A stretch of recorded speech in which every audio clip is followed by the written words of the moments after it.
So say you found a skeleton. How would you tell it's a dinosaur? You personally, how would you decide?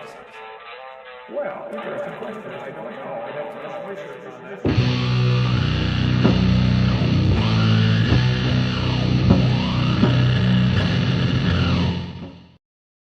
Hey there, everyone.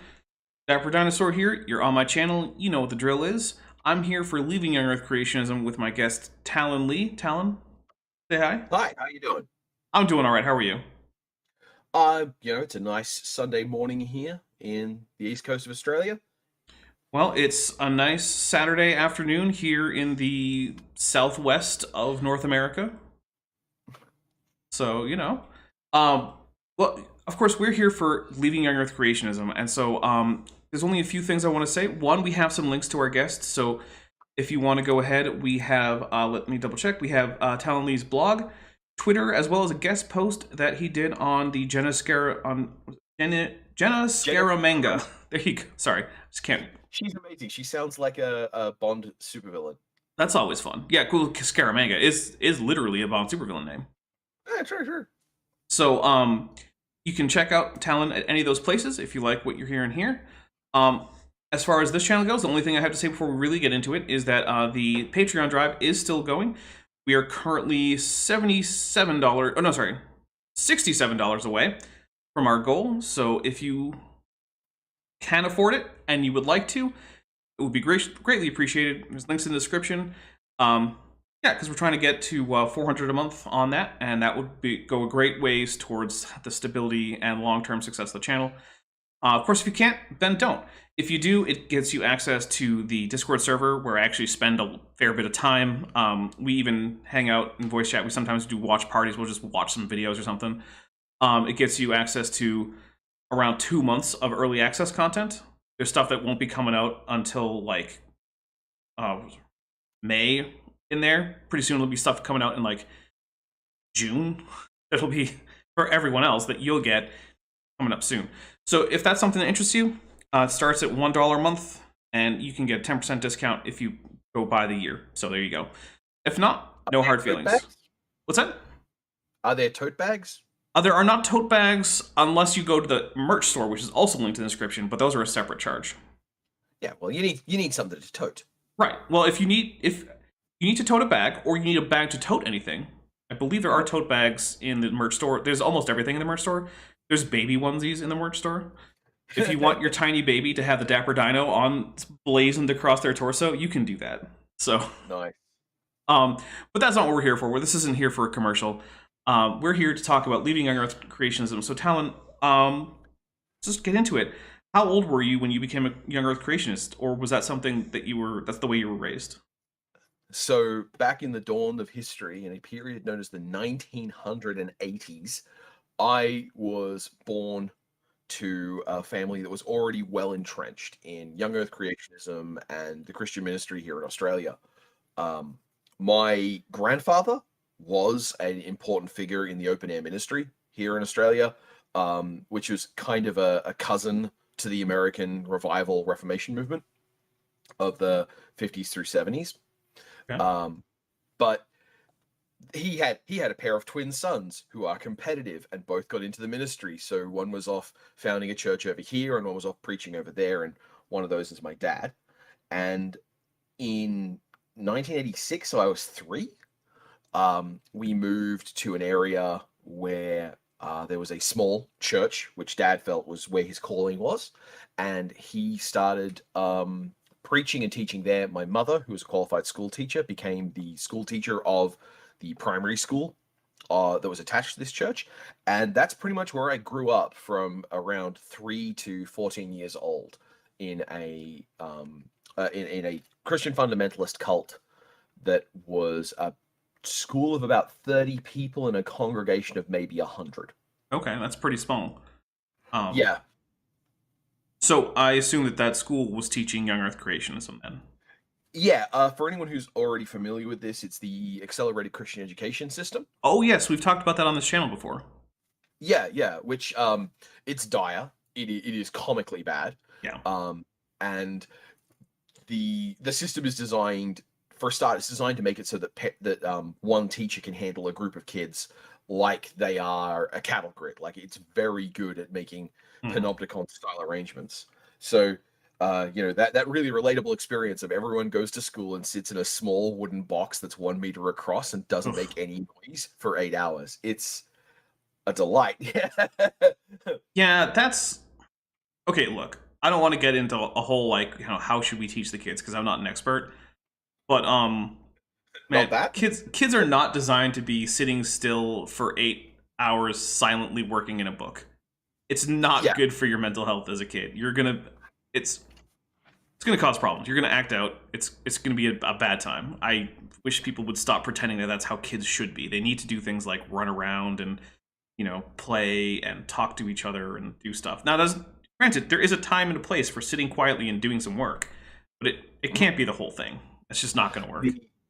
The blog that I mentioned, Jenna Scaramanga, she went on to do a PhD in the pedagogical model of the accelerated Christian education system.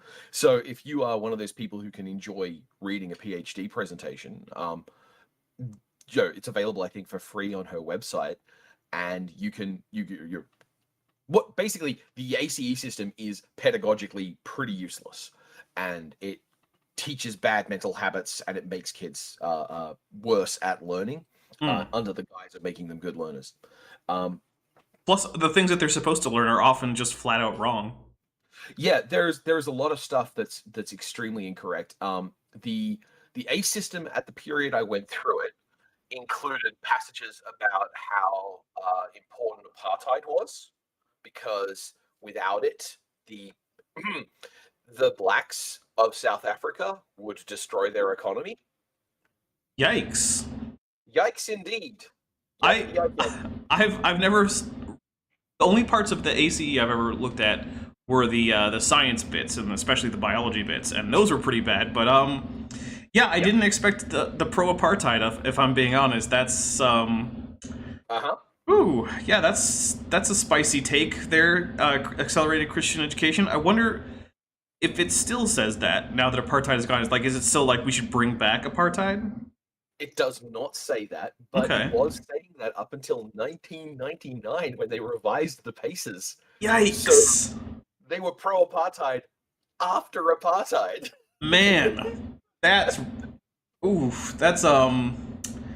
yeah, that's not what I was expecting. I'll be honest. That is it's always shocking when I realize just how bad some of this stuff is, and interleaved layers of different kinds of social control.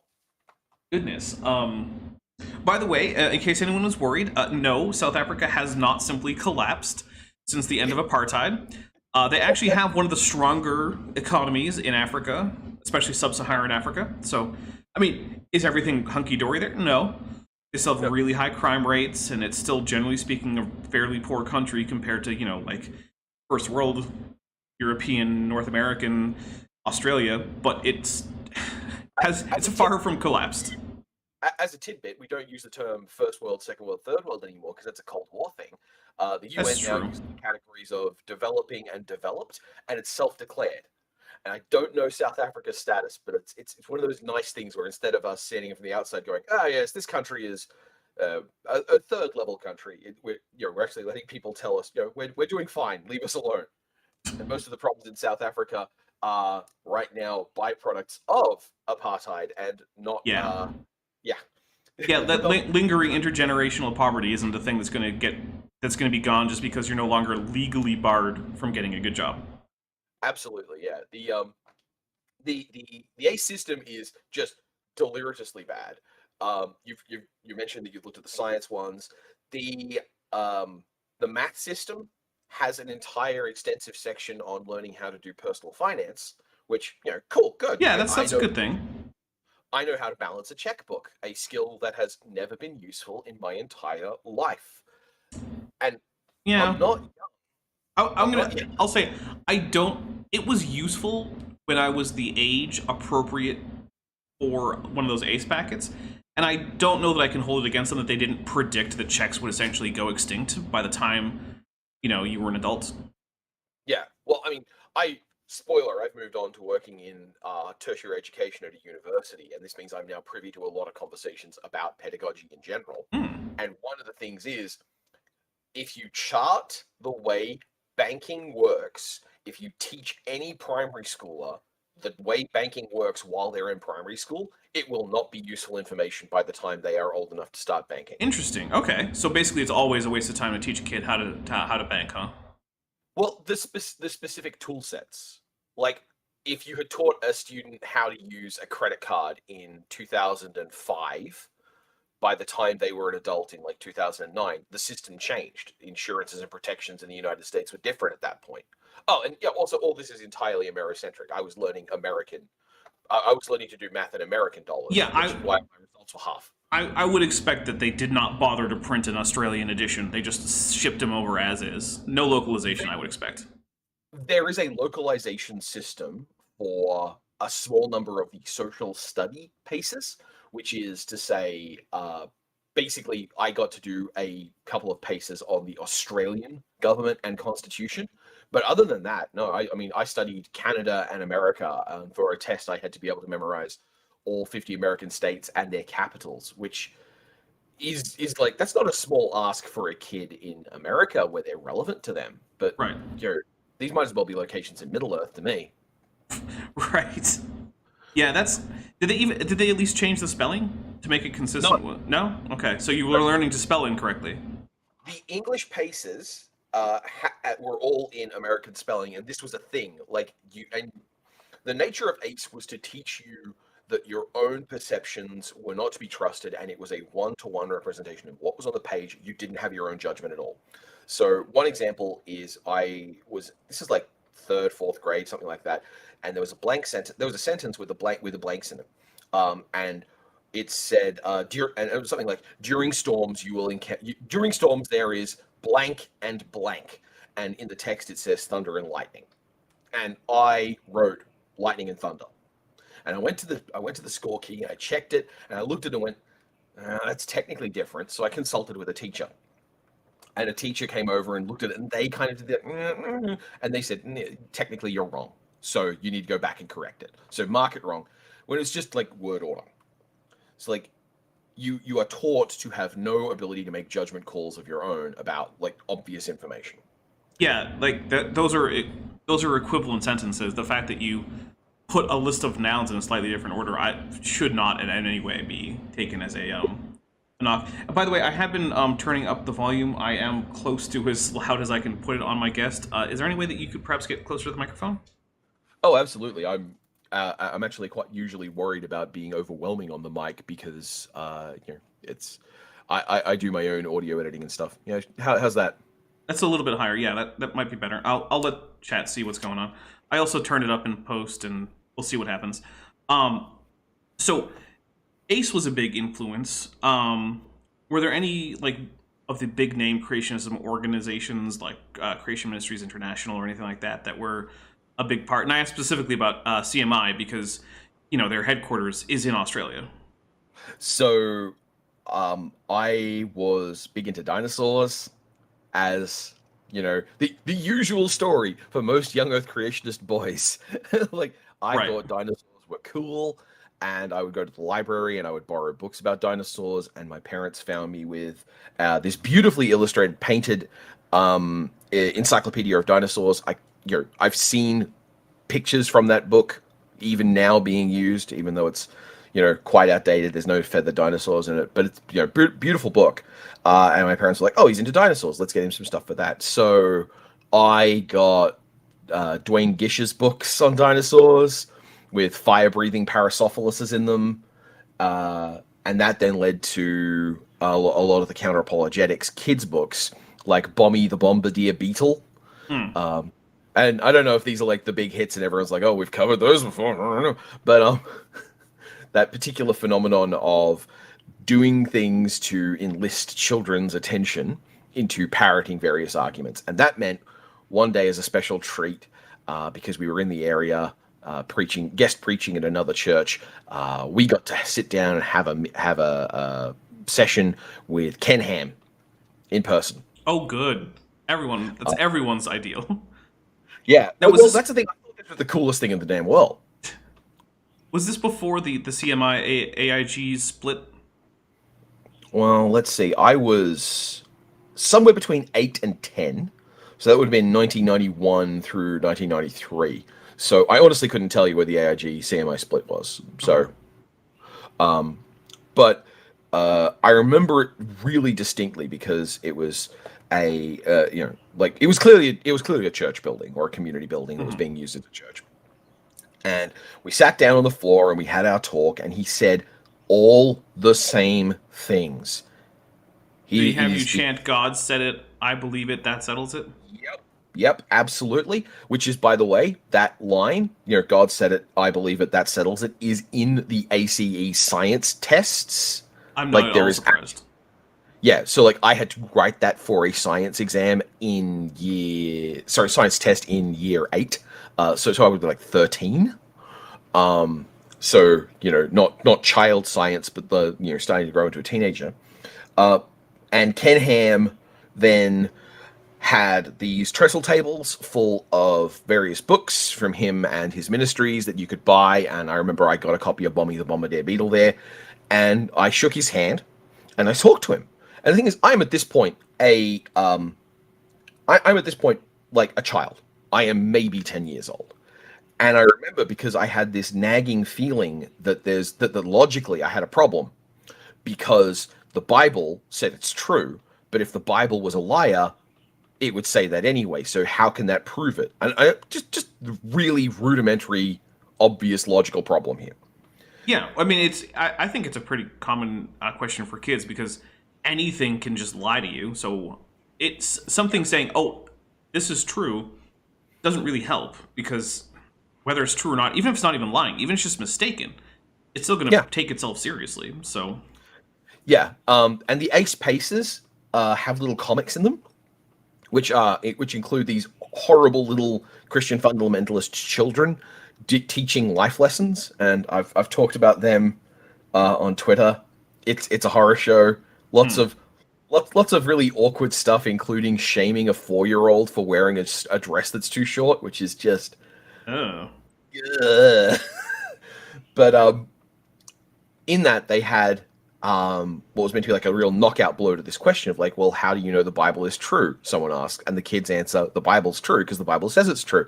And I remember that just nagging away at me, and I thought, Ken Ham, this is a science man, he knows what he's talking about, I'll go ask him. And I asked him about it, and I got the same answer, that the Bible says it's true, and that's how we know it's true, because it's the word of God. And you've just got to believe in it and use your Bible glasses. He gave me the whole spiel as I'm shaking his head. And my dad walked away with me, and hand around my shoulder, and we got the book, and I was apparently quite happy with this event, because it's a dinosaur event, and dinosaurs are cool. Did you get Dinosaurs by Design? That's a Dwayne Gish book, I think. I'm going to risk overloading my avatar and quickly checking the name of that on Google. Dinosaurs by Design. It's one of the more common kids one that I think was available at that time. Yep. Absolutely. Nice. That's the one with Dwayne Gish where he makes it clear that he's a PhD on the cover. Yeah. Yes, the big red box version I think I had, which was one of the ones that the church gave us to look at. And yeah, it's it was that category of thing. Yeah. So and this was seen as my reward for being so good at schooling, because the ACE system is not difficult, and I was blasting through all of my schoolwork in about the first 2 hours of the school day, and then just sitting around. They don't give you another workbook or anything, or let you go do anything else? So you couldn't necessarily go do anything else, because that would be seen as a reward. Eventually, once I became old enough, my mother, who was the primary school teacher, decided that letting me go to the craft room and just do origami for most of the day, that was okay, because they got to the point where they were giving me 2 extra workbooks on top of things, and I was still blasting through the work because this isn't oh, look at me, I'm so smart. It's just the ACE system was so unchallenging, right? And so I was finishing work early and then durdling around with papercraft or reading other books. And one of the other things they gave me was these Dwayne Gish books, and I can't remember the origin of them, but there's a set of comic books which were there were ones about a Catholic priest and the dark conspiracy behind the Catholic Church, and the Alberto comic books. But the same comic studio was also producing, gritty, realistic depictions of Noah's Ark, and like, here we're going to show you like a 4-page spread of people drowning in the flood. Yeah, that's perfectly kid friendly. My goodness. Yeah. Look, I know that AIG likes to complain about the bathtub arcs and the cartoon arcs, but look, there's a reason that we present that version of the story to kids. It's because maybe you shouldn't scar kids for life with like realistic drowning babies and things like that. Yeah, I don't know. Drowning babies was absolutely in the art. Goodness, that's... Yeah. I mean, points for literal accuracy, I guess? Yeah, it's something. It sure is something. I mean, there's something to be said for being open about, like, yeah, this is what I believe happened. And, like, not pulling that punch. I guess that's something, but yeah, it's not very child appropriate. Goodness. So, how long did you use the ACE curriculum? Was that like through high school or like? So I'm going to be talking Australian terms, and then I'm going to try and translate them to American terms. Right. I started school a year early because my mother was a teacher and we couldn't afford a babysitter. So it's like, well, we can leave a 4-year-old at home alone, or he can come to school. So I went to school with the ACE system from the age of 4. That was kindergarten through to year 6 as primary. And then I started in the high school where the principal of the school was in charge of me. And I did years 7 and 8. Yeah, I did years 7 and 8 in ACE under that principal. Then, and this is where it all gets a little sparkly.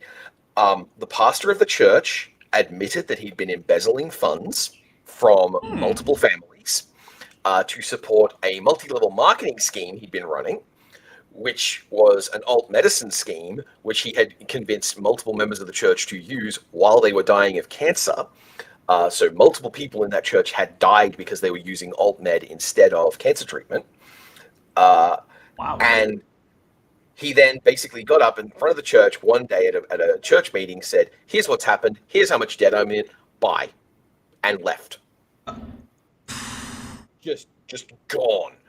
And the principal was one of his close friends, and a good way to think of this would be spiritually codependent. Like, he very much viewed his authority stemming from that pastor, and that was it. So it wasn't like he was related to the church. He wasn't well liked in the church. The principal was very focused on being the pastor's backup. So the pastor bolts. That principal goes, "Well, I'll serve out this year and then I'm out," and he left. And then I finished one last year in that system with effectively a totally different principal in charge of the arrangement. Okay. Now, was that a total of 3 years then? A total of 3 years of high school, yeah. Okay, so that was 7, 8, years 7, 8, and 9? Yeah, so I start at 4 and I leave at 14. I'm going to do my last 3 years of schooling in a more typical school environment. And to not completely rehash stuff that's in the blog post, this was not just that the ACE system is bad, and it's not just that young Earth creationism is bad. It's that this system was also an abusive cult. So we had things like keeping tabs on each other and checking what music people were listening to, tattling adults out if you heard them swear to the pastor. The school practiced forms of corporal punishment. When that was made illegal in Australia, we acted as if it was, the downfall of civilization. We were regularly getting in guest speakers from America who would come over and they would do their spiel. And so I got to listen in the 90s to a American preacher stand up and angrily proclaim the reason Australia was backsliding as a country was that we weren't burning witches. Oh. And I thought, oh, that's a metaphor. No, he meant literally burning witches. My goodness. So we were getting some real crackerjack talent there. Yeah, it's been a while since I've heard someone unironically advocate for literal witch burning. Yeah. We had music control. One of the big things was the fear that music that was faster than a heartbeat was a gateway to the soul for the devil. So No rock music, no pop music. If you heard stuff on, like, if a TV ad had music in it, we were like, you should probably be muting your television. And this is before there were remote controls with mutes. So it was like, one kid would sit by the TV when the ad started and turn it down. Okay. So I take it no, like, fast-paced contemporary Christian worship music. We in fact had a very extensive argument in the church about Christian music that was Okay. pop and rocky, because we basically had a faction in the church that was convinced that that was an infiltration attempt by the devil. And it's a hard thing for a lot of people to get a handle on when you know how Christian the world is. But we were pretty much convinced that when we went to heaven, which was going to happen soon because the rapture was happening soon because the year 2000 was coming up. Right, yeah. But if the rapture was coming soon and we went to heaven, it'd be us and maybe a few hundred other people. Wow. That's a pretty narrow view of who counts as a Christian. But then, I've said it before on this, if there's one thing fundamentalist Christians like more than Jesus, it's declaring who isn't a real Christian. Yeah, hating Christians is the top tier behavior. I was, because of my focus in school, because I was doing so well, I wound up doing a course in, I kid you not, witch hunting and cult hunting. Okay. So I am technically a trained witch hunter, and it's worked. I found a ton of them. Oh, they're have all you? lovely people. They make kombucha. Nice. but Homemade kombucha, there you go. yeah, so this means that I did a whole bunch of counter apologetics about learning how to defend Christianity as we saw it, how to defend young Earth creationism as we saw it, and how to dismantle other faiths. So, like, I have done extensive study into Mormonism. Mm-hmm. Like, I've read chunks and chunks of Mormon texts because we were like, well, you need to know how this weird American cult started. Like, we are in a weird American cult. We just didn't appreciate it. Right. Although, to be fair, I mean, you're definitely going to encounter Mormons if you're going looking for them in Australia. They are all over the place. Yep. And they really do not like it when you ask them about Pearl of Great Price. They get really awkward and they make an excuse and they leave really quickly because you're not supposed to know about that. I have a copy of it. Yeah. I mean, I used to have a copy of it, and then I looked at it and went, I'm keeping this around to score random dunks on random strangers who I only occasionally meet. This is not worth my time. Well, my copy is very small and it takes up very little space, so it's just like whatever. Yeah, no, I was of the tradition where every religious book had to be the biggest, most illuminated thing you could get. I mean, those are nice. Yeah, I'm also now, again, because of academia, if I have a book and I can get a searchable version of that book, I'm getting the searchable version of the book. Yeah, I don't blame you. Okay, so after you got out of ACE, you still had 3 more years of schooling? 3 years of schooling. So here in Australia, we have 2 tiers of what you'd call high school. One of them concludes in what we call year 10, and then 2 years after that, you have your year 11 and year 12. And year 11 and 12 are treated as like one big year locked together. So you don't actually do final exams in year 11 because those are coming at the end of year 12. So it's known as the school certificate, which is like I have done a proper unit of schooling and I am ready to go out into the workforce. Right. And that's great for if you want to start on things like apprenticeships, or if you just want to do retail work, or if you've got other plans and stuff like that, or you want to move into, I guess you'd call it a community college or a technical college. Mm-hmm. Here in Australia, we have a national system called TAFE, that's things like welders, plumbers, bricklayers, a lot of stuff where if you want to get a qualification in a particular trade, yeah. And then there's the high school certificate, which is I want to do higher level advanced study stuff, And in my case, I made the decision to continue on into high school because, well, I'll graduate in the year 2000 and then the rapture will happen, so I won't need to know a lot of stuff. Of course. What good is learning stuff in school if you're just going to get caught up into heaven? And there's a lot of stuff that in the cult environment, we never bothered teaching students, never bothered learning. I never learned to drive a car. I still don't know how. I never learned how to vote when I was a child. I didn't know how the voting system worked because, I'm going to be 17 when the year 2000 hits. Odds are good I'm not going to have to vote. Isn't voting generally obligatory in Australia? Voting is obligatory in Australia, but that's how, you'll work it out when you get there. Okay, that's not okay in my book. If No. what if just on the off chance there isn't a rapture, and then you're legally obligated to go vote? Maybe you should know how. My goodness. Well, when that happens, my parents will tell me how to vote, and that's what happened the first time I voted. Well, at least someone was around to tell you. Which is frustrating because the first vote I ever did was the Republican referendum here in Australia, which was our opportunity to no longer be beholden to England as a different country that's in charge of us. And in hindsight, I really wish I'd voted to become a republic, but of course I'd voted to stick around with the monarchy because that's what my parents said, and that's a lot of what happened. So that's interesting. What was there like a religious pro-monarchy thing, or was that just their political stance? Oh yeah. Well, I mean, generally speaking, the type of churches we're talking about are always going to be fundamentally conservative and reactionary. They're always going to have the ideology of palingenesis. Things used to be better, and now everyone's ruining it. And because we were recycling a lot of American stuff, we had a lot of American libertarianism going on. The math paces that taught you the basics of high school, the basics of finance, were also extremely, for example, anti-debt and anti-credit. A principle that, don't get me wrong, it's definitely a good idea to be aware of credit and debt, but it has made me very bad at handling money in general. I'm just scared of spending too much money, so my money that I earn sits in a pile, and I don't do stuff with it because I'm scared of spending it, because what if I go into debt? Which is a brainworm that's been living in me now since 2000. Okay. So there was definitely a degree of that fundamental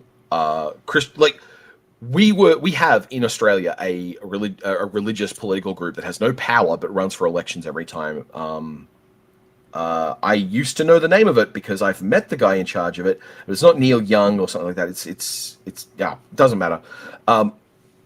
But again, that's also entwined. Ken Ham is friends with those people, and the church networks are friends with those people. So it's an established thing. And I think I've lost track of the question. I'm very sorry. That's okay. Don't worry about it. Let's actually. So, what was the schooling like for your last couple years? Were you still at a church school, or was it a public school, or what?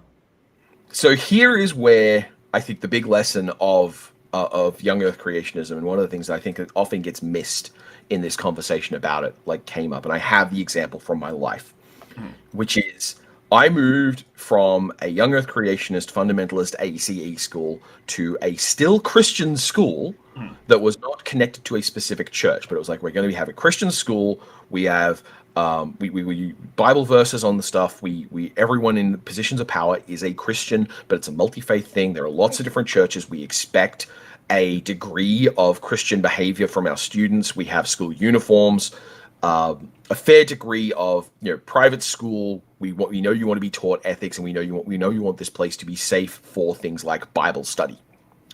Kind of school. So I was going to what was still very much a conservative Christian school. But this conservative Christian school still taught the real curriculum that had to be compatible with the national curriculum, right. Which meant, for a start, I was just completely out of my depth. The first day of school, in my new school, where I'm terrified of everything, the science teacher gets up and draws a circle and puts an O in it, and then draws two smaller circles and puts O's in them and draws lines connecting them, and says, all right, well, we'll start with something easy. Hey, you're new. What's this? Let's give you an easy question. And I had no idea. I had no clue that I was looking at a water molecule, and I panicked and had a quiet meltdown in my chair about not understanding what was apparently the easiest of questions. And that meant that I was basically always catching up, but also finding myself incompatible with the classes as they were, which meant that I was often very anxious. And that meant that when I did think I know what I was talking about, my brain kicked into overdrive. I was an active impediment to every class that featured a topic I thought I knew about. Right. Because if evolution came up in the science classes, I would start on the creationist talking points. I would raise my hand. I would demand explanations. I would demand they answer Dwayne Gish's bullshit. Sorry.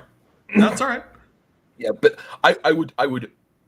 this is the thing, because they teach you this. They teach you, persecuted for preaching the word of Christ. The world will hate you for knowing the truth, and they will try and stop you, and you will deal with these terrible malignings and problems. But you have to stand firm, and you have to preach God's word. And every time this happens to you, it's a star in your crown up in heaven, and all of this stuff. And what I didn't realize until well after I left school was I made every single student in that room who wasn't me have a shittier time at school. And I made it harder for the teacher. And in general, I just made everything worse. And that's kind of what the system wanted me to do. Yeah, it does seem like, and this is something I've noticed from numerous young Earth creationist outlets, if you act as a student in, in your grade school before you go to getting like a bachelor's degree or anything, if you act the way that they want you to act according to what they say, you're basically just going to ruin school. You're going to be always asking questions that have easy answers that you could have just paid attention to get the answer to. Instead, you're just going to be snarky. I hear them saying things like about basically resisting the instruction. Yes. And it's just like, even if you were right, this is not a good way to go about getting yourself educated or having anyone else learn, and it's just disruptive. And for that reason, I know a number of people who do instruct, at various levels. And whenever someone starts doing that stuff, whenever they get the young Earth creationist know-it-all, it's always just like, all right, so that's how this semester is going to go. And it's a big sigh, and it's like, all right, I'm going to have to deal with this for months and months, and it's never easy. So one thing I would say is, like, look, if you're a young Earth creationist and you're watching this, and you're in high school, or you're in like your 11th or 12th year of public schooling, or you're in college or something, you have these questions, see your teacher after class about them. Let the teacher get through the lesson, because my goodness, it doesn't help anyone when you raise your hand and say, yeah, but what about the accumulation of salt in the ocean? Doesn't that prove that the Earth has to be young? Because first, no. Second, you still have to get through the curriculum. So just ask after class. To use biblical grounding for this, if you are a young Earth creationist and you're like, well, shouldn't I oppose this teaching at this moment? Render unto Caesar that which is Caesar's. It is important for you to be capable of operating in the society. And if this is false, if this is complete nonsense, then it won't affect you. It's not that which goes into a man, but that which comes out of him. If you can understand the concepts that the teacher is showing you, that will make you better armed and armored to talk about it later when you do have the platform in place to do it. Plus, I promise your classroom is not where you're going to overturn all of science. That's not where it's going to happen. But also, to now look at that, the fantasy we're sold absolutely is. I can't remember the guy's real name, but Aaron Ra's doing videos. It's the same people who do the John and Jane Genesis apologetics. Yeah, those people. They have that dude who dresses up like Indiana Jones and calls himself Dapper Dan, and he's an electrician or something. He has done a bunch of videos, which is about and in the science classroom, here is a student heroically standing up to the teacher, and the teacher being flummoxed by that, and kids all get their phones out and like, oh wow, get a load of this as this teacher gets owned by a student. Like, that's the fantasy they sell us. And I want you to know, again, if you're a young Earth creationist watching this, they're lying to you. Everyone in your class hates you. Well, if you do those things, if you do that, then I saw that video, and it was just the most obvious, and then everyone clapped kind of story. Like, this didn't happen. And everyone clapped is a fantasy that Christian replacement media sells you on every level. This is the connected space that I've wound up moving into, where basically I went to university in my 30s to get a degree in communications and media because I thought it would be good for getting a job as like a blogger. And as it turns out, I enjoyed education so much that I now teach there. And part of that experience was a part of that was this mind-opening experience of like seeing the way that media relates to everything and having this very unique media background where I was able to go, okay, no, I see what happened. It doesn't have to be a conspiracy for people to do this, but because they're building the world to their ideology, the ideology they make then it passes on through their media, and that's why you have all these kids who, like, you just have to ask, what do they think is cool? What do they think looks good? What do they think is impressive? And then you get all sorts of these hallmarks of like Christian replacement media and stuff. Anyway, and then you see that now they're trying to do basically Christian apologetics YouTube, which is still got that clunkiness about it that there's a byproduct of the base assumptions they have about the world.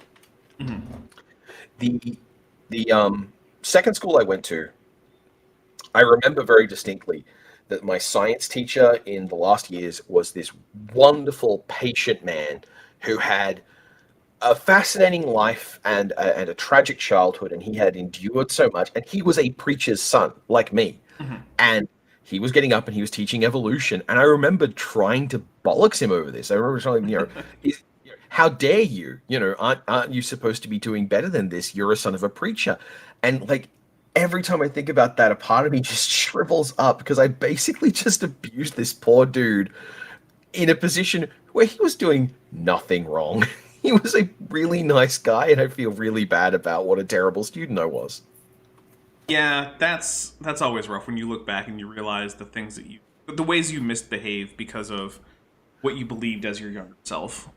Yeah, but you know what? Everyone has that kind of cringe thing. Yeah, but it's not just I was a weird little kid, and so I was a weird little kid at someone, and I'm embarrassed about that. It's I had been completely transformed into a tool of a political system that wanted me to attack other people, other Christians, about not being the right kind of Christian enough. And that's just the really harmful way that worked. It was very sad. Okay. So then around what time did you start to realize that maybe young earth creationism wasn't all it's cracked up to be? So I finished school in the year 2000, midway through, and then walked into an employment market that did not recognize the first 10 years of my schooling, and I did terribly on my final exams. We have the system called the higher school certificate, where effectively you spend about 3 weeks of your life doing nothing but exams on all the topics that you covered in school. And of course, my science was terrible because I had been quite bad at paying attention in science class for some reason, like I've been disrupting it or something. Weird. The English class, I didn't know how to do an essay because the ACE system, like, I was going to say, have you ever read Kent Hovind's dissertation? You have. Yes, I have. I spent 6 whole episodes doing that. It took forever. That's an ACE style essay. Gross. So they teach you how to do. Think of the first page, and that would have been a final assignment in an ACE essay environment. That's, yeah, that is, just remember everyone, KJV get title. Yeah. That's perfectly good citation at this level of academic discourse, if I'm being generous to call it academic. Yeah, no, it's embarrassing on it. Yeah. So, was it? I have students who blog better than he disserts. Oh, look, my rough drafts in, like my undergraduate degree were leagues better than anything from that. Like, me just vomiting words onto a page so that I can edit them later. Yeah, even that was better, more coherent, less tangential, better sourced, all of that. He got to do the thing, and this is the thing that comes up with a lot of creationist stuff, in that volume is treated as authenticity. So the fact that it's a big, long document, and like the fact that the page numbers don't line up with the actual documents, like they say, we'll get to this thing at this point later. The fact that that doesn't even line up, that doesn't matter. No one's reading it. No one's actually checking. It's just, look at the big document. Yeah, that is true. In fact, that's one of the reasons why a lot of the quote-unquote citations in young earth creationist literature are either don't exist or they don't say what the creationist says they do. Yeah. So I basically crashed out of high school. You get a thing at the end of the year. They don't use it anymore, but at the time it was something like your tertiary education ranking, where they have all the students of the year get their exam results. Those results get crunched, and then you get told in which percentile of the overall students you wound up ranking. And I think I got a 50. So I was, after an ACE system which told you to expect hundreds. This was just an absolute body blow. I got called up by my grandma, my religious grandma, who spent 2 hours bollocking me on the phone about not doing a good job. Just 2 hours of a mean old lady being mean at me as I'm sitting there trying not to cry as a 17-year-old. Yeah, that's pretty rough. Eric the Tyrannoceratops had a super chat. We are going to be answering that during the Q&A session. There will be a dedicated Q&A session, but thank you for super chatting. Yours will be the first thing addressed in that section. So thank you very much for the super chat, Eric. Wonderful. We even have stuff about that here. So, was that poor performance? Sorry. I bomb out of school. I have a very hard time finding a job because I literally have no idea. Like, I do not know how you go and get a job. And you were expecting to be caught up into heaven soon, huh? Yeah, like, it's any day now. I don't have to worry about it too much. After all, like, Y2K is coming, right? Like, despite the fact that I graduated in the year 2000, there was still a part of it that's like, well, the Y2K thing's going to finish up any minute now, right? Very apocalyptic thinking, very the heaven will roll back as a scroll kind of thing. So I was very much expecting an end. And then in September 11, 2001, like, I thought that we were going to get that. I was like, oh, okay, so this is where it kicks off. But at this point, I had been not falling, but sidling sideways. I had been finding things that I found fun. And that meant that I had, amongst other things, I'd started going to that true bastion of demonic power, an anime club. And anime, there's the real ticket to the devil. Yeah. That's where you start mainlining stuff. You know, you want some Pretty Cure? You want some Sailor Moon? Oh yeah, that's how they get. That's how the devilish Japaneses get into your kids. And I heard an adult say that, the Japaneses. Anyway. Nice. But what had happened is the internet had come into my life at this point, and I had made friends on the internet and just very quietly been collecting influences that were more worldly. Since we left the church, there was just real world culture. My parents were no longer like, we don't have to hide, we don't have to worry about the music thing. Because here's the thing, throughout the entire period we were in that church, my dad still had his Jimmy Buffett records and his Eagles records and his Moody Blues records. And like when there was no one from the church around, we were listening to classic rock and whatever Jimmy Buffett is. And I still deeply love Jimmy Buffett. Like, that's another part of my upbringing that's kind of messed up. But so imagine having no cultural background at all and being 15 and then getting dunked head first into the pop radio of the Macarena and Mighty Mighty Boss Tones and Christina Aguilera and Britney Spears and NSYNC, and just like, there's a boy band war? People have opinions about this? What the hell? And a girl at school, who I now realize in hindsight had a crush on me, gave me a copy of Severe Tie Damage by They Might Be Giants, and a lady at church loaned me a series of fantasy novels, which were not Christian books. They were just fantasy novels. And these things just kind of sequentially blew my mind. I wound up reading all the way through my dad's copy of Hitchhiker's Guide to the Galaxy, which had been sitting in there.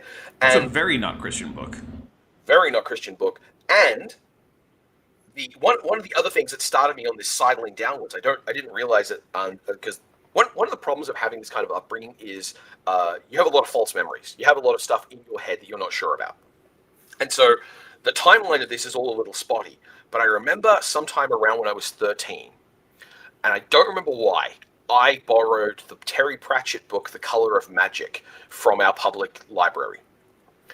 And that began a deep love of Terry Pratchett's writing, the Discworld books and the Johnny books. And that then led to this entire, like, secondary persona I was keeping hidden from everyone I knew of interest in this stuff, of focus on these complicated ideas. But, like, it was like, well, I'm doing this so I understand the secularists. I'm doing this so I understand the evolutionists because I want to argue with them. I want to be good at arguing because after all, their ideas are so dumb and stupid. It'd be really easy. I mean, did you know that the first law of thermodynamics contradicts evolution? Ah! And it's all the same stuff. It's 40 years ago. It's the same stuff that they're doing now. And so I had this like cache of stuff that spoke very well to me and like there is a degree to which the fear was right from the Christians, which is when you start making connections between Christian stuff and secular stuff, it gets easier to see comparisons and it gets harder to dehumanize the secular. So there's a Christian band called Five Iron Frenzy, which they're a Christian ska punk band. Okay. And they got in a lot of trouble. Without giving you the whole story of Five Iron Frenzy. Five Iron Frenzy, during the 90s ska thing, like the Mighty Mighty Boss Tones and a couple of other bands, a bunch of Christian bands were like, oh, there's a ska thing going on, let's make a ska band. So you got a bunch of different Christian ska bands like MXPX and Five Iron Frenzy and Buncho Believers.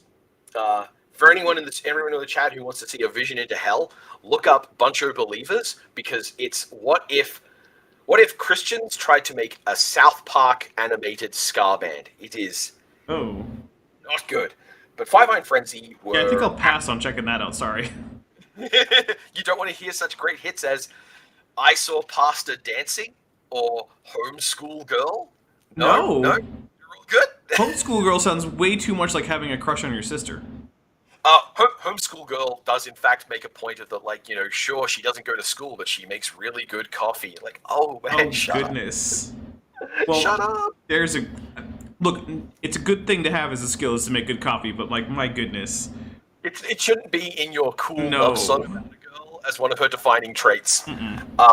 No. But the Five Iron Frenzy were getting into trouble with Christians because on one of their first albums, they had a song called The Old West, which was about, I don't know the specific name of it, but Americans who know their history better than I do, the mass conversions of Native American populations. The collective group is usually termed by historians the Indian Wars, which is not a very it's not a very kind term. No, it should probably be changed. But unfortunately, that's what they were called at the time, and that's how historical works reference them. So that's what U.S. historians usually use is the Indian Wars. Yeah, so Five Iron Frenzy, who were a Christian ska band who did, amongst other things, songs about dinosaurs going to youth camp, on one of their albums, they had a song called Old West, and it was about forced mass conversion of Native Americans, and then at the end of it drew explicit comparison between that kind of Christianity and the kind of street preachers who harangued people on the streets. And this is like the late 90s. Oh. So, and also the song owns, and it kind of lands in that perfect place for the kind of Christian I was, because I was like, I want to fight. I don't know why. I'm angry at everything, and I kind of know why I was angry at everything now. But like, I want to have the fight. Who can I fight? What is a righteous target for this welled up feeling? And so Five Iron Frenzy were attacking hypocrisy in Christianity. It wasn't anti-Christian media. It was Christian media that wanted you to be better. And the problem is that Five Iron Frenzy were doing this on every album. They were getting in trouble every album because they had a new song that annoyed the more... Like, they kept on getting bounced from label to label to label. So I fell in. I loved this music, and I loved the energy they had, and that then got me thinking a lot of terms critically about these forms of engagement. And so essentially, I had like this experiential package of here's all this stuff that's near secular stuff that I like, and I want to be equipped to deal with the secular. So I'm going to learn about that. And very slowly, I realized that I didn't have any friends at church. Like, I didn't have anyone who had common interests with me. I didn't have anyone who I could talk to about stuff. Right. And certainly not about the way I felt angry all the time. And I didn't know how to talk to people or be a friend. I just knew how to harangue people. But on the internet, talking about the Animorphs book series or this Scar song or the David Eddings books of fantasy novels or stuff. I had people who, shriven from knowing anything about me, were willing to talk to me about stuff and willing to explain what they thought, and I was able to listen. And so, in a lot of ways, the social internet of the late 90s, stuff like news groups and message boards and the Chi database, kind of just helped key me down a little. And then I realized that if this is what, like, God has a plan for me, and he knows who I am. So he has to know that these experiences with friends and this joy I'm getting is something that I would respond to. And, like, there's no one asking me to sin here. Like, reading Animorphs books can't be a sin because I didn't write them. I'm just understanding other people. And so I had like these extensive night-long crises of faith. And I'm like a teenager, like 16-ish years old, and I am having these fall-apart crying fits, talking to the sky, trying to get God to come back to me. And I wound up having a negotiation with myself, which is like, okay, what I'm going to try to do is I'm going to leave church for a little while and see how that affects me. See if that distresses me. See if I feel the separation, if I feel anxious. And I told my dad about it. And I said, look, Dad, I don't feel the presence of God in church, and I don't want to be a stumbling block to anyone who is in church. So I think I'm going to stay home, and I'm going to see what that changes. And this is after a long childhood of my father having a lot of direct control over my life. This is like one of those moments of my dad like recognizing me as a person and deciding to not press the issue. Okay. And that was it. I just stopped going to church. And not once did I notice, not once did I feel anything about that. And that's when I had this moment of like, all right, okay. So I kind of tried to play chicken with God, and nothing happened. Right. And there's this girl, and she's kind of cool. And there are these people at this anime club, and they're kind of cool. So I'm just going to try and just see about putting myself together.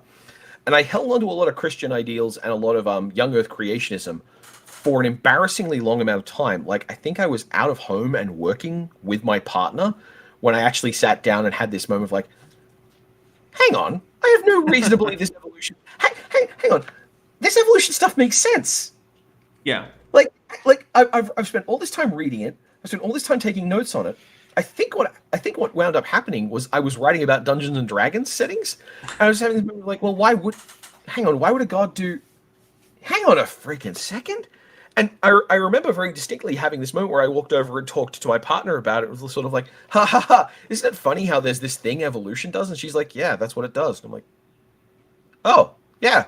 And like, it's embarrassingly late in my life, but this long, slow sidle until finally hitting a point where I had to, like, the internal switch had been flipped, where I realized, like, I don't actually think young earth creationism is true. And suddenly all this knowledge I have about evolution locks into place as, oh no, wait, if you don't take the assumption that this is a lie, all of this makes sense, and it all confirms itself, and it all keeps showing up in every other location, and it's all so much more interesting and interconnected and fascinating than the lied versions of it I'd been taught. So it was this really, like, for a lot of people, there's this like very deep deconversion moment. For me, it was much more like a very slow roll down a hill, and then when at the bottom of the hill, realizing, oh, I'm at the bottom of a hill. Yeah.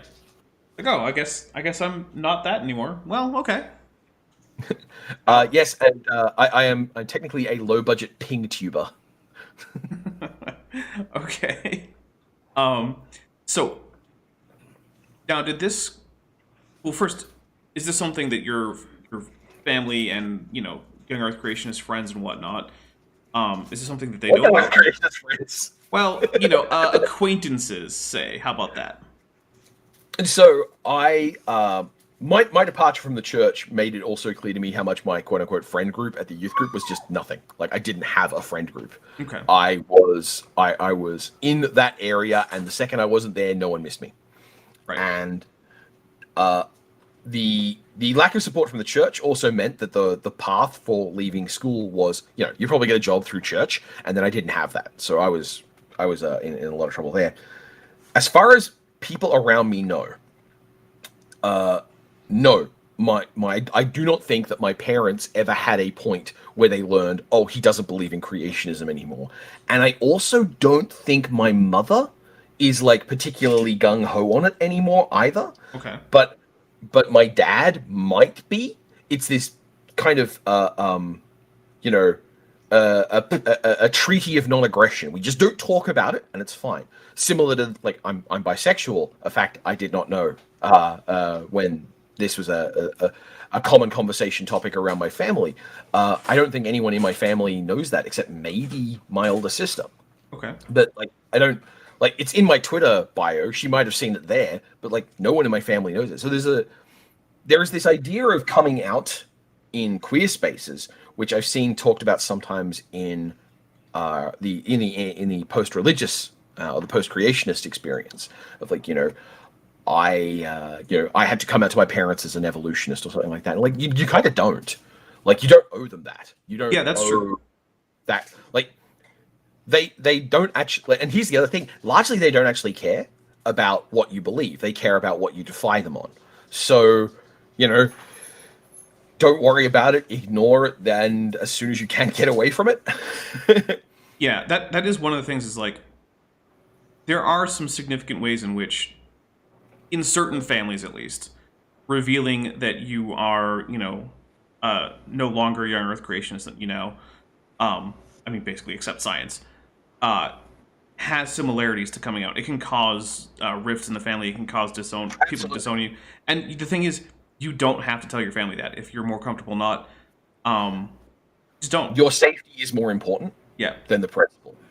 So we have another $5 super chat. This is from Vandalia 1998, which we are going to hold for the Q&A, which, guys, won't be coming up in too much longer. So if you are starting to think of questions, that's good, because we will be soliciting questions pretty shortly. Okay, so... Oh, sorry. Go ahead. The biggest affected relationship, I would say, is that the way creationism, as a component of my upbringing, affected my relationship to my society. Okay. Because that separation, that young Earth creationist kind of thing, I learned about this most harshly when I did finally, at the age of 30, go and apply for a university course.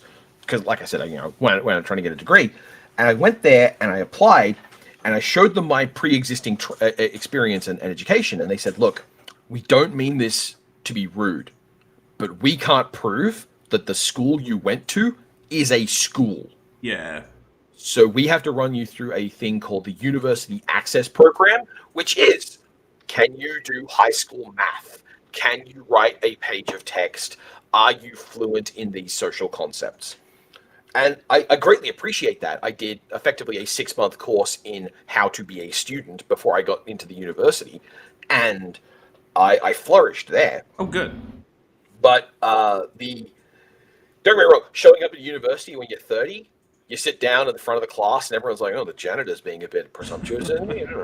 Oh, I know. I went to get my bachelor's degree after spending time in the military, and I was older than one of my professors. Yeah. One of I think it was my Christian history professor was younger than I was, and I was just like, okay, here we go. Let's do this. This guy's like 2 years younger than me. That's okay. It'll be fine. And it was fun. I did get an A in the class. You know what? Here's a fun little secret.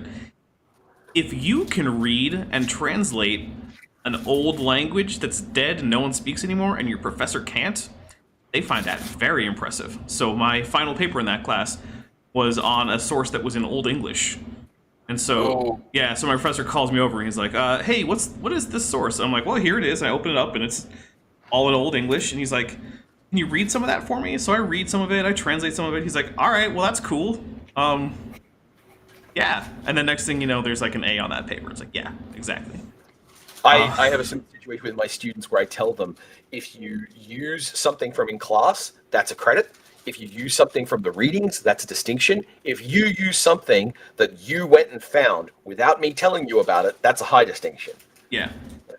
I mean, professors, mean, they love that initiative, but we're not here for class study tips. No, I shouldn't give study tips because my study habits were kind of poor, actually. Anyway. Yeah, and mine were all, how do you recover from not knowing anything? Right. Which, don't get me wrong, I found fun, but, there's a lot of methods that I use that I don't necessarily know they're good for anyone. And I'm still hung up on the whole military thing because I'm just trying to envision... I know it's rude to bring attention to this, but I'm just trying to envision those tiny arms loading a gun. Oh, I wasn't in the shooting part. Okay. Yeah. I can't say I didn't fire a gun in the military, but I don't think I did after boot camp. I'm pretty sure. Well, okay. While I was in the military, I did fire guns after boot camp, but I never did so in my professional capacity as a member of the military. My dad and my uncle, because they're twins, both got drafted during the Vietnam War, and neither of them wanted to be neither of them wanted to be soldiers, so they both took non-combat positions. But you still had to do boot camp, and my dad loves sharing this story that you were given your SLR, and you were told to take one piece off the rifle, and then when you've done that, the sergeant comes around and you show him how you put it back on. This is just like getting acquainted with the rifle. And my dad's bunkmate was, I don't know if this job even really exists anymore. He was a tinker. Like, he actually had a toolkit, and his thing was like, he would go from town to town, and it's like, what's broken in your house? I will repair it. Give me a couple of pounds, and I will move on. So he had his tinker's toolkit, and they took their two SLRs, self-loading rifles, and they completely disassembled them and spread them out across their bunks. And the sergeant came and hit the roof at them, and then they put the guns back together and got to be the smuggest boys in the barracks, and then everybody clapped, and they carried them around their shoulders. Of course they did. Everybody clapped is the defining narrative of this space. It's that you will win approval by doing the thing that you probably shouldn't do. Yeah. So, what is now your opinion? And I think we have, to some degree, an idea. But we're going to formalize it. So, it seems like the biggest influences on you growing up in terms of, things that weren't directly being in church were the ACE curriculum, so-called curriculum, and Ken Ham, and whichever ministry he happened to be attached to at the time. So a thing I left out of this is that there was a doctrinal split between my dad and the principal of the school that the pastor encouraged because it was a way of keeping both of them under control, which meant that in addition to all this, I was experiencing daily violence at school. Like, literally every day I was getting violently attacked, and then the principal was filing that as he's starting fights, and I would go home and my father would discipline me physically about that. So in addition to all this, like that whole I'm feeling angry all the time, there's a reason for that. Yeah, I was that'd do it. Very deeply traumatized. And I'm sorry so about that thing, well, I didn't bring it up because it's a huge bummer and I don't want to be like, yeah. Well, everyone gets to hear my trauma on stream. But it is still nonetheless part of it. It is a big influence here. The thing is, I would say, as far as like the biggest influence here is the fact that they are all interconnected influences. The church control, coupled with the surveillance of one another, coupled with the surveillance in the school environment, coupled with the replacement media. Like, you didn't get to listen to conventional pop music, so you didn't have common ground with strangers. You were isolated and controlled in a way that made you alienated from the world around you. And the young earth creationism was another tool in that alienation. Not to say that these people don't ardently believe in young earth creationism, but there is a system of self-confirming, interlocking pieces of social engaged media. Not like social media in terms of like Facebook, but the interactions with one another creates a media space where your only frame of reference is a small group of people who share it. Okay. And breaking out of that creates this terrifying feeling of helplessness. There is a reason why lots of young earth creationists step away, dabble with stepping away, and then you've probably seen this in the YouTube space, dabble with stepping away or toy with alternate ideas, or just like, I'm just showing that I can understand this stuff, and then retreat. Yep. I can think of one in particular that I won't name, but it's definitely, yeah. And then you almost get a kind of a re-radicalization that follows that, which is really brutal, because the experiment didn't work, and they're now recoiling from that and trying to counter-correct. So in my case, I'm lucky that I was isolated within that isolation, because it meant that when I broke and I realized that I missed nobody and spoke to nobody, and literally no one from my old life. I have one friend from the time I was 17, and she's my sister. So like, it's That's rough. yeah. And one final on the roughness. That pastor who fled, leaving behind millions of dollars in debt and multiple people about to lose their houses. He died while I was in the second school. Mm-hmm. And I kid you not, his funeral went past my school. The funeral procession to go bury him. He was buried down the street from my new school, hundreds of kilometers away from where we were originally. And so I had this really awful experience in my childhood of knowing that there was someone responsible for something terrible happening to me, wanting revenge, seeing him dead, and not feeling any better. Yeah. And it's this trauma engine that a lot of this relies on. And that's why you're getting these people who so ardently are, and so aggressively can, you've seen this, you've negotiated with these people, you've watched as they shut their brain off, or as they get a point, they hit a point and you're like, oh, they're so close, why don't they get it? They don't get it because getting it involves watching everything they've emotionally invested in crumble. And it is painful and it is traumatizing, and they don't have tools for that. It can, yeah, it's rough. And I mean, look, I know a lot of people who've come out of things like Young Earth Creationism or various cults, and I mean, you doing both. And yeah, it's never an easy thing. Or I shouldn't say never, it's almost never an easy thing. There are some people who are become lucky and they get themselves a really good support network, and it works out pretty well. That does happen. Yeah. I can't say it doesn't, but it can be quite traumatic and can be a big upheaval in terms of, you know, what you're doing with your life and everything. I remember there was one person I was talking to, he was getting ready to go to a seminary, and a large section of his religion was based around the idea that Young Earth Creationism had scientific answers to these questions. And so then he's talking to myself and Jackson Wheat about this, and after the streamed part of it was done, after we weren't live anymore, I mean, he kind of broke down a bit. He was just like, I don't think I can believe this anymore, but then now what do I do? Because, you know, I just got accepted to a Baptist seminary and all this stuff, and it's like, I mean, all we could do is like, look, here are some places where we can point you to get like support, and that's all I can do. I wish I could do a whole lot more, but that's one of the reasons I have these, is because, you know what, if you're in the situation where you're trying to come out of something like Young Earth Creationism, or many other things, many other, like, you know, demonstrably bad and unhealthy belief systems, you're not alone. And, you know, you can reach out here.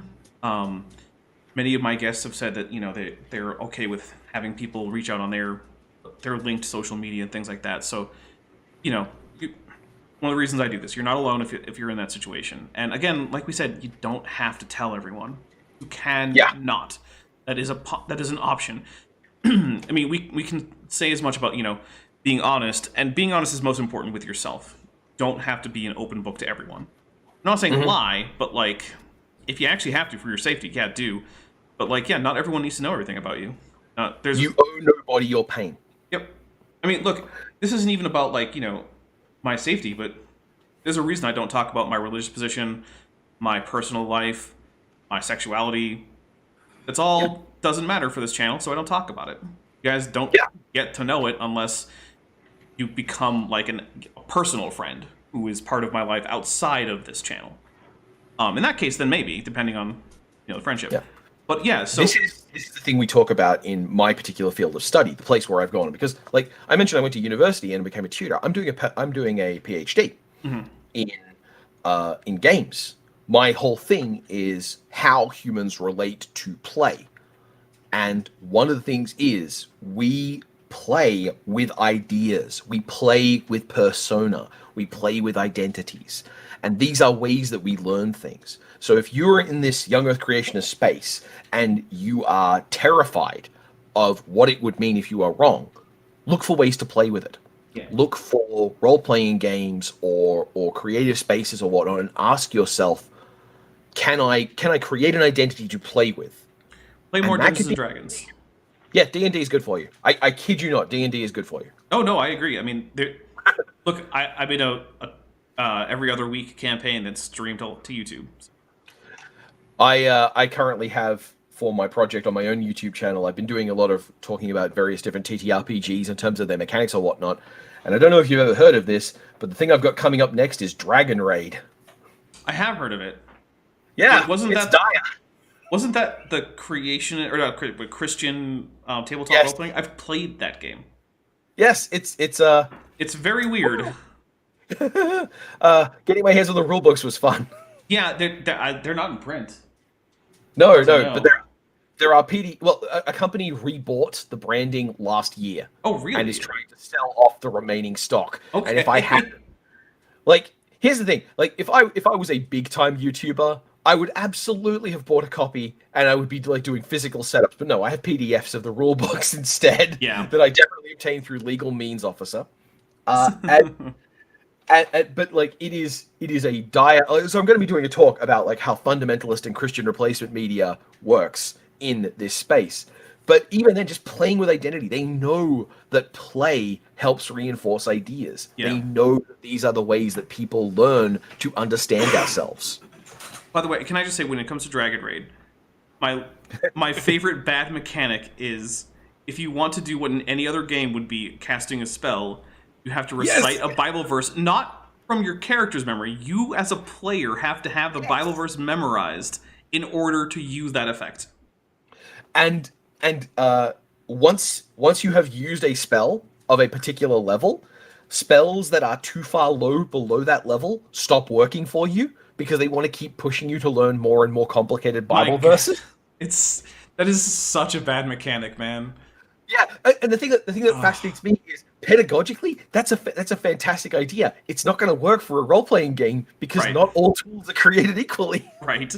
My goodness. I remember reading that rule and thinking to myself, I don't want to have to do work to play this game. That's crazy.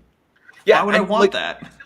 You still memorize tons of rules when you play games. Right. It's just the thing is the game serves as an interconnecting mesh for that, and the Bible verses in this pull the game over, hard handbrake, get out and say, all right, now everyone, we're going over here to Sunday school. Sit down, get the verse right, and now back in the car. Like, it's just so awkward. Yeah, it really is like fourth wall breaking, where it's just like, oh no, you're playing a game. And that's one of the things, like, you know, role-playing games should try to be immersive to some extent, and when it's that obvious that you're not actually playing the character, it pulls you out so much. It's so hard to get invested in the actual, like, narrative of the game.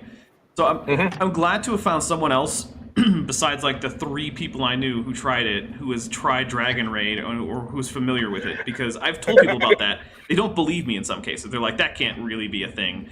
And This is a thing you will find when it comes to dealing with people outside of the Christian replacement media bubble.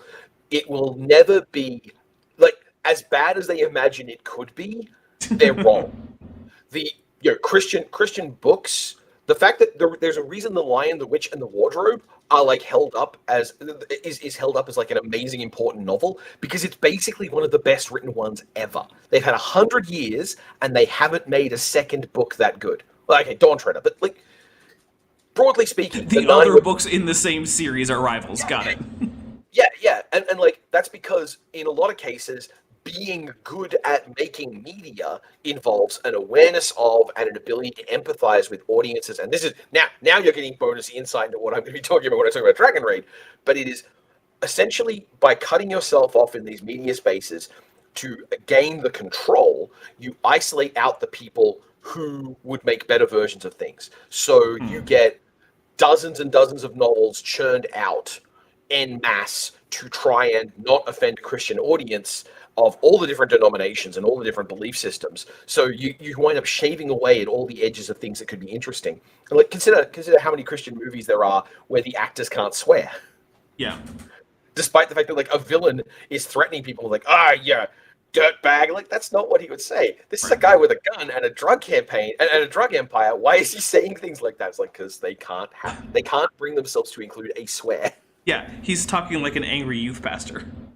Yeah, which is coincidentally. Right, that might be who that actor is, by the way, actually. Yeah. All right, so I think we're actually going to start opening up for Q&A. So I'm going to read out our super chats first in the order that they came in. Guys, the way it always runs, is we go for about a half hour. And if you want to ask a question, if it's not super chatted, please tag @DapperDinosaur so that it's highlighted on my chat feed so that I actually notice it. Because, look, chat, I love you guys, but sometimes I can't catch every single message. There's too many of them. So, tag me. It's wild they're going in on voting systems right now because, like, that's one of my areas of expertise. Oh, okay. Yeah. That's interesting. So, guys, tag me, and of course, if you do super chat, you will go to the front of the line. I will be doing super chats before I get to other questions that haven't already been asked. Okay, so the first one, I think actually might be for both of us, or it doesn't directly address what we were talking about. But this is from Eric the Tyrannoceratops for $4.99 US, who says, thoughts on anti-vaxxers still going on that vaccines cause autism? I plan on making a video debunking that. So there's a couple of things there from my end. Why would they still keep going on it? Because it still works. Yeah. Because there is still a stigma about autism in the way, like, you can use autism as a way to spook a particular category of parents. This is in part because we have demonized autism and the autistic to the point where parents are with the anti-vax autism link typically has the undercurrent of, and wouldn't it be better if your kid was dead than autistic? Yeah, I mean, ultimately, that is apparently the choice that you're making. It's like, I would rather have my child die of an easily preventable, there we go, disease than have my child be autistic, which, look, if you have a profoundly autistic kid, it's not going to be an easy time raising them, but I still feel like most parents would rather have that kid than have that kid die of measles at, like, 6. And connected to this, there is the idea of autism as the horrifying other. Autistic people are everywhere, and most of them don't ever give away that they're autistic because most autistic people learn to cope and function in an holistic society that does not respect or love them. And so you probably, like, a lot of these anti-vaxxers, like, oh no, imagine if I have an autistic kid. There's a non-zero percentage of those who are autistic and don't know it because they've never diagnosed it. Mm-hmm. And I mean, I have the same basic opinion.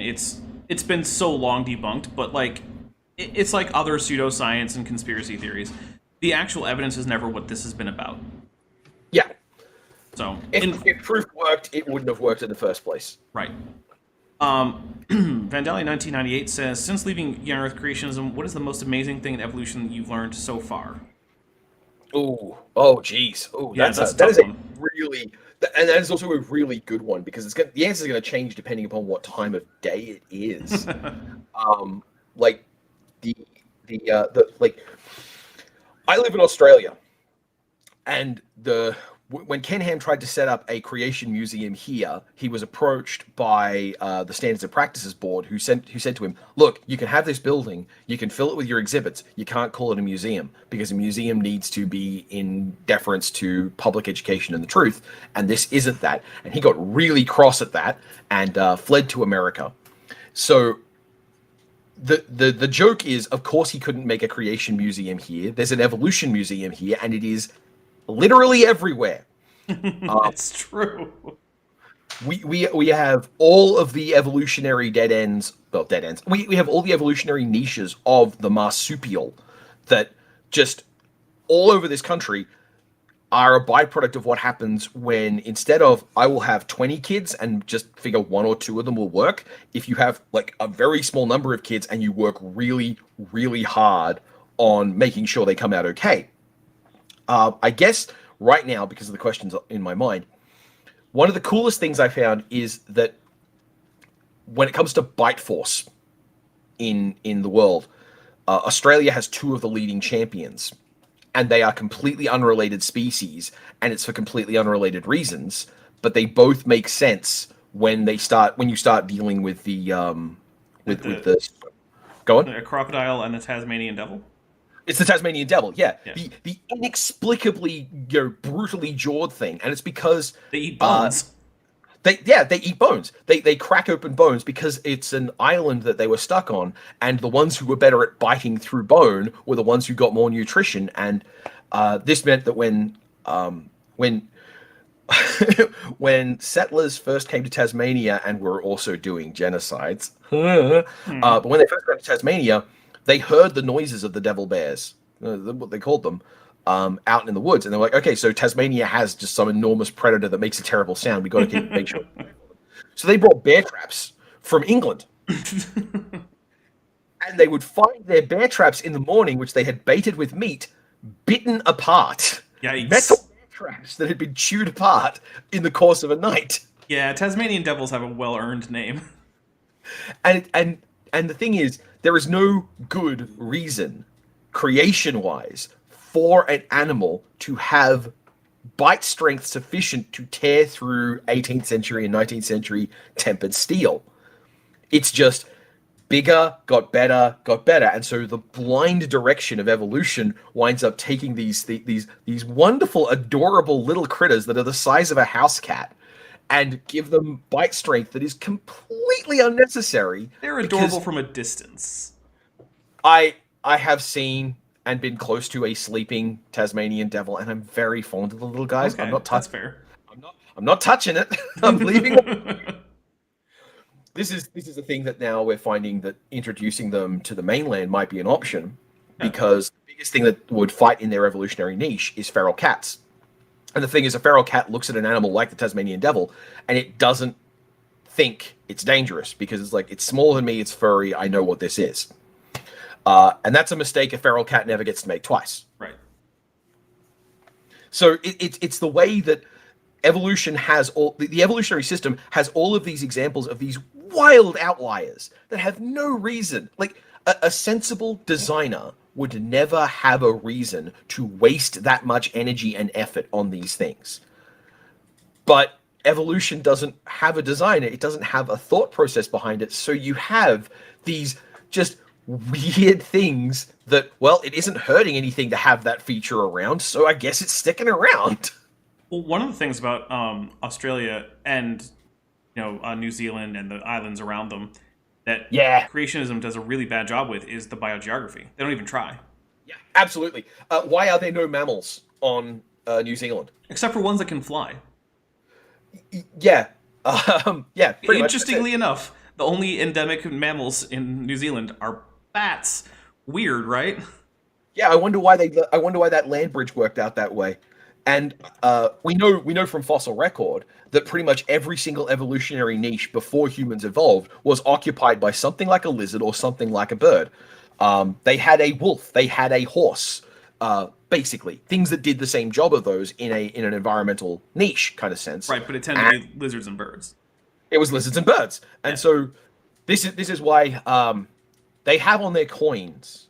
One of their coins has Haast's golden eagle on it, which is a eagle the size of a wolf. Yeah. But with the wings of a chicken. Like not like short, stubby, tucked up against the body wings, but the wings are these rounded, circular things, because what they were essentially doing was flying through forests at speed, curving around trees. All right. So we're going to get to Vandali. No, it's great. Vandali 1998's second super chat. What? You don't give personal info online? To strangers online? No, I don't actually. Weird, right?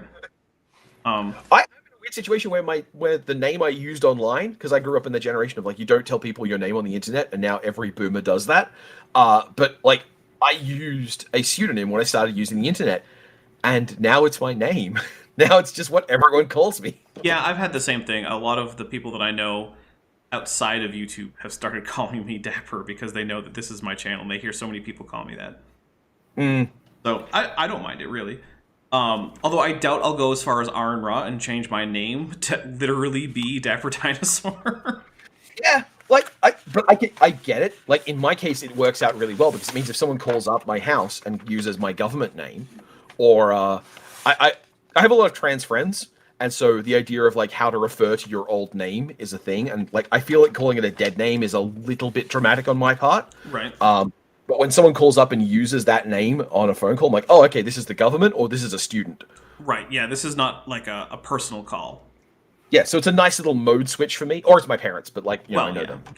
Yeah. My parents have also not started calling me Dapper. Well, I mean, of course not. Yeah. It's a secret identity. You take off the top hat, and they're just like, "That's an ordinary dinosaur." Well, interestingly enough, I mean, they do know about the channel, and my first name is public. My first name is Timothy. People know that. Anyways. Sorry, you just reminded me of something when I talked about taking off the top hat. I just realized you did a whole thing about the Power Rangers. I mean, Power Rangers. Yeah. Sorry, the Power Rangers were one of those other things that was in my childhood. Like we loved Power Rangers as a kid. I loved Power Rangers as a kid, but you couldn't talk about it at school, and all the kids had seen Power Rangers and would like codedly try and talk about it because like it's not appropriate. It's not an acceptable topic. We think it might be a demon possessed show. You've heard the theme music. That's faster than a heartbeat. It has a witch. Yeah. Well, the witch is a villain, and she doesn't swear, so that might be okay. But also, it does show the rendering of human figures in clay and then filling them with life, which might teach the children how to make a golem. I'm not kidding. Fun fact: in Zoo Ranger, they were called golems. Oh well, good on them for adding a little bit of a diversity to the lore of the cast. L'chaim, is it? Yeah, to life. That's Hebrew for to life. Yeah, which actually, Chaim is what you traditionally write on a golem in order to bring it to life. Right. So the third writer has a multi-part question, and technically didn't tag me correctly, so I almost didn't catch it.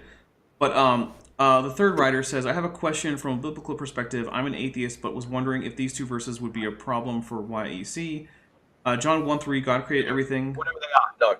Well, John 1:3, God created everything. Nothing came into existence without him. Romans 1:20, God's qualities can be seen from creation on. It's if kinds were a thing, that would invalidate both verses. You're approaching this from a sensible textual perspective.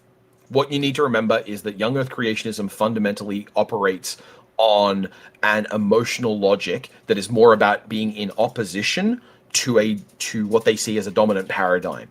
So it doesn't like so Ken Ham claims that he is a complete biblical literalist. He has said he believes every word in the Bible is literally true.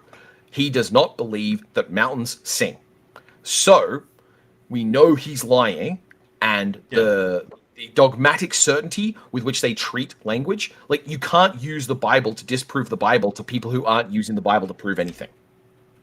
Apparently I was wrong. It's Emmet that you put in for truth, and then you erase the Allah for death on a goal. But the putties in the Japanese Zoo Ranger, which was the show that Power Rangers took footage from, were explicitly supposed to be tied to golems, as in Jewish folklore clayman that you bring to life. Traditionally to defend against pogroms, but that's... Well, I don't know. Where was I? So let's see. So the third writer follows up with, you wouldn't be able to tell what was from God and what was random adaptation if kinds were a thing. So there's actually an interesting thing here. There's most creationist groups, like Answers in Genesis, are okay with natural selection. They're not so much okay with mutation causing... oops, sorry. Now they are okay with natural selection. Yeah, now they're okay with speciation. When I was a child, Ken Ham did talk about how wolves are on the ark and dogs are on the ark and such, and a dog like your dog is on the ark, because at the time, the perspective, like the argument about the diversity on the ark had not yet been so repeated that he had to have an answer for it. Right. So now they've gone like, oh no, it's kinds and baby dinosaurs and whatnot. Right, because now, I mean, that's one of almost everyone's first questions, like, how would you possibly fit this? The answer is, well, you can. I also had a fun conversation with a rabbi once where I gave them the clarifications about what we know about sauropods and asked if they were clean or unclean. And he explained to me that based on what we had, based on that information, it would be true that sauropods would be a clean animal, which meant that there would be 7 of each sauropod, not 2. I'm less convinced. I think I could make a good argument that they were not. But This is like totally reasonable, but also still a funny idea. Yeah. I mean, look, I'm not going to sit here and tell a rabbi what things he should permit to be eaten out of extinct organisms, but I think I can make a pretty compelling case that you should not count sauropods as kosher.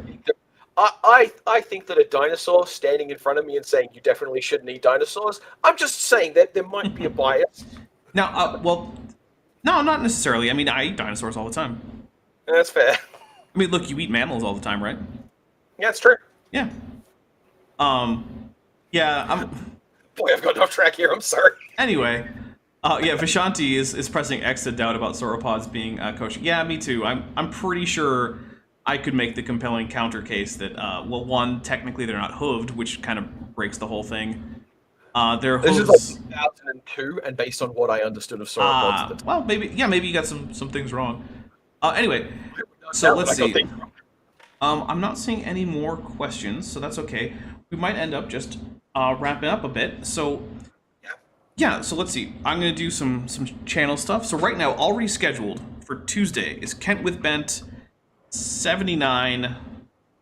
It's Hovind with a little dash because it looks like Spider-Man. No Way Home. We got the little Spider-Man meme with everybody pointing, except it's Hovind faces. It doesn't make any sense, but it was fun. So there you go. Let's see. We on Thursday, I have a mirror of a discussion I did with a young Earth creationist named Peter, who runs the Paleo Logos channel. So that will be airing on Thursday. It is just a repeat of the Jackson Week, but however, you know, not everyone who watches my stuff watches Jackson's stuff and vice versa. So if you missed it on Jackson's channel and you'd like to see it here, feel free to stomp in. That'll be noon Pacific time, which is 3 p.m. Eastern on Thursday. Saturday will probably be something. I just don't know what. Also, I may actually move Saturday to Friday. I don't know. Saturday, I think I have something that might conflict with my normal time. So we'll see what happens there. If that is the case, I'll make sure everyone knows as soon as possible. And also, Sal Cordova is here. Hey, Sal. Nice to see you. Sal is, he's been repeatedly kind of voted our favorite young Earth creationist. So. Hello. Yeah, Sal's a good guy. With that, like I said, I do encourage all of you to go check out Talen Lee's blog, Twitter, as well as his guest post on Jenna Scaramanga's blog, which all linked in the description. It's right there. You can just click on it. My blog is predominantly about games and making stuff. So, like, if you're primarily looking for the conversation about fundamentalism, Jenna Scaramanga's blog is the place to go. And I have a tag on my blog of what I have listed as fundy stuff. But okay. I want to just make it clear, like, this is a really nice, sweet place about this stuff. There's understanding and healing and kindness here. On my blog, I'm a lot meaner. I just want to make sure no one comes here and is like, wow, Dapper Dino had on an absolute dickhead. What's going on here? Yeah, look, I do tend to say that my guests should be on their, not best, but reasonably good behavior. So yeah, when I'm sure that you're going to be a little bit harsher in some of those outlets. So do prepare for that, everyone. I think one of my friends here is sassing you. Let's see. Remy says, Dapper Dinosaur, what form of blasphemy would you wish could actually lead to people being smote? I mean, I don't know. I don't think I want people being smote for blasphemy. I don't know. I feel like none might be my answer. See, this is the thing. I know Premi. Premi wants people to get smited. Oh, okay. Well, then let's say let's see some people get their smite on. I mean, it would be pretty compelling if people just started getting a smote smited. I don't actually know if we should treat that as a weak or a strong verb. We know that being smitten is a very different thing. Yeah, but I think it might actually derive from the same verb. I'm not sure. That would make a lot of sense. Which would make it a strong verb. Yeah. Hmm. I don't know. See, I didn't learn strong and weak verbs in the ACE system. No, it's a weird English history thing. Actually, it's a Germanic thing, but let's see. Oh, right. The last big thing is we have the Patreon drive is still going. I'll double check it right now so I don't give you guys the wrong numbers. So, because, I'm trying to do like math from memory. Yep, so it is $67 to go per month is to get to our goal. It's linked in the description. If I remember correctly, it's just like patreon.com/dapperdino or something like that. It would really go a long way, so please do consider it. Like I said, there's a 10% discount if you join annually, so that's always an option. And yeah, it's patreon.com/the_dapper_dinosaur. And yeah, of course, like I said, if you can't afford it, please, I don't want your money. Just like and share this video and put some comments in there. But if you can, it really would help a lot. And also, I'm just going to keep repeating this until we get to the goal. So, it would also help me shut up. If that's your goal. All right. Well, we're going to get out of here. Talen, do you have any last thoughts you want to leave people with? Main thing is, the first things first, thank you very much for doing this. This was a real surprise where I mentioned it. Like, I mentioned something in a comment and you're like, hey, you want to come on the show? Like, what the hell? Yeah.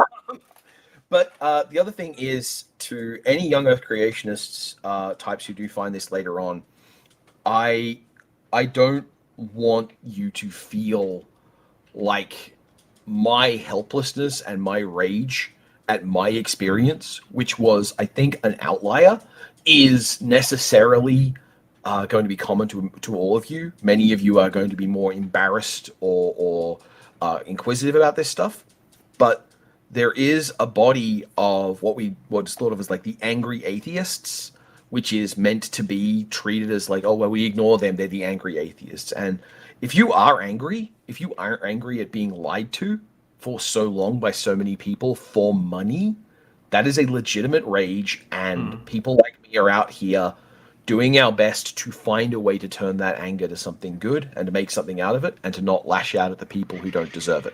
Yeah. So, and I agree. Yeah, it's perfectly valid to be angry about that. I'm angry about it still, but what's not okay is to use that as an excuse to just bludgeon people and abuse people. So yeah. Don't be to quote Five Iron Frenzy. No. All right. Well, we're gonna get out of here, guys. Thank you very much, Talen. It was a pleasure having you on here. I hope to see all of you guys here Tuesday for Kent with Bent, and I'll talk to y'all later. Thanks for watching this video, but before you go, I'd like to take a minute to thank my channel members and patrons, especially those pledging $20 or above: Bob Knob, Bent Hovend, Denny5252, Ian Chen, John Ackerman, Chris Love, Landon Knoll, Sphincter of Doom, and Patrick Dennis. Without the help of the people whose name you see on screen right now, this channel simply wouldn't exist. If you'd like to join the team, there's links in the description to my Patreon, as well as a join button right below this video that will allow you to join on YouTube. Joining gets you access to an exclusive Discord server, early access to my videos, often more than a month in advance, as well as other perks depending on how much you decide to pledge. However, if a monthly or annual pledge isn't for you, there are other ways to support the channel, including a merch store down in the description, and hey, just liking and sharing this video always helps a lot. Thank you very much. I'm the Dapper Dinosaur.